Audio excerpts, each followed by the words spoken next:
অসম্ভব মজার এবং ঝটপট রান্না করা যায়।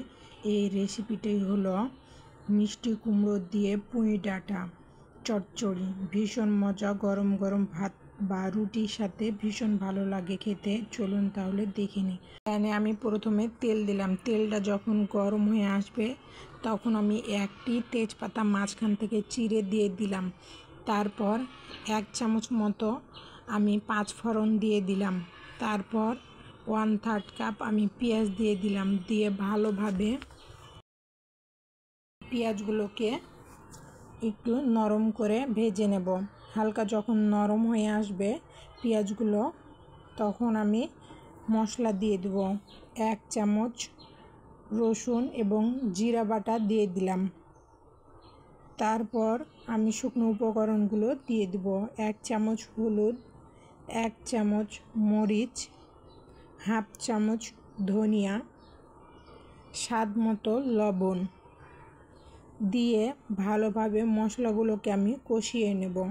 মিডিয়াম টু লো আঁচে মশলাগুলোকে আমি ভালোভাবে কষিয়ে নেব, যাতে কাঁচা গন্ধ না থাকে।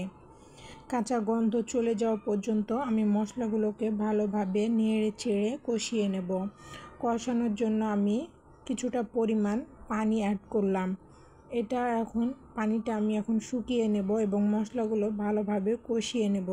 কালারটা কিছুক্ষণ পর যখন চেঞ্জ হয়ে আসবে এবং তেলটা ছেড়ে আসবে, তখন আমি ধুয়ে রাখা মিষ্টি কুমড়ো এবং পুঁই ডাঁটাগুলো দিয়ে দেব। মিষ্টি কুমড়ো এবং পুঁই ডাঁটাগুলো সম্পূর্ণ দিয়ে দেওয়ার পর আমি এগুলোকে এখন মশলাগুলোর সাথে ভালোভাবে মিশিয়ে নেব। কিছুক্ষণ মিশিয়ে নেওয়ার পর হালকা যখন নরম হয়ে আসবে তখন আমি ঢাকনা দিয়ে ঢেকে দেব ভালোভাবে কষিয়ে নেওয়ার জন্য। প্রায় 10 মিনিট পর আমি ঢাকনাটা তুলে নিলাম। হালকা মিষ্টি কুমড়ো এবং ডাঁটাটা নরম হয়ে এসেছে। আমার কষানো শেষ হয়ে যাওয়ার পর আমি পরিমাণ মতো এখন পানি দিয়ে দেব। পানি দিয়ে দেওয়ার পর আবারও আলতোভাবে এখন আমি নেড়ে দিব। আলতোভাবে নেড়ে দেওয়ার পর আমি এখন ঢাকনা দিয়ে ঢেকে দেব বলক আসার জন্য। বলক আসার জন্য অপেক্ষা করব। 10-15 মিনিট পর যখন বলক চলে এসেছে, ঢাকনাটা তুলে আমি কিছুটা কাঁচামরিচ দিয়ে দিলাম। দিয়ে নেড়ে দিব। এখন সিদ্ধ হওয়ার জন্য অপেক্ষা করব। আবারও ঢাকনা দিয়ে ঢেকে এখন ঝোলটাকে কমিয়ে নেব। 10-15 মিনিট পর আবারও ঢাকনা তুলে এখন আমি মিষ্টি কুমড়োগুলোকে আলতোভাবে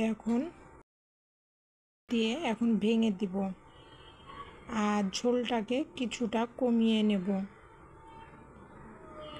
ঝোলটাকে কমিয়ে নিলে আমার রান্না প্রায় শেষের দিকে। আবারও ঢাকনা দিয়ে ঢেকে দিব। ঢেকে ঝোলটাকে ভালোভাবে কমিয়ে এখন লবণটা চেক করে নেওয়ার পর তৈরি হয়ে গেল আমার মজাদার মিষ্টি কুমড়ো দিয়ে পুঁই ডাঁটা।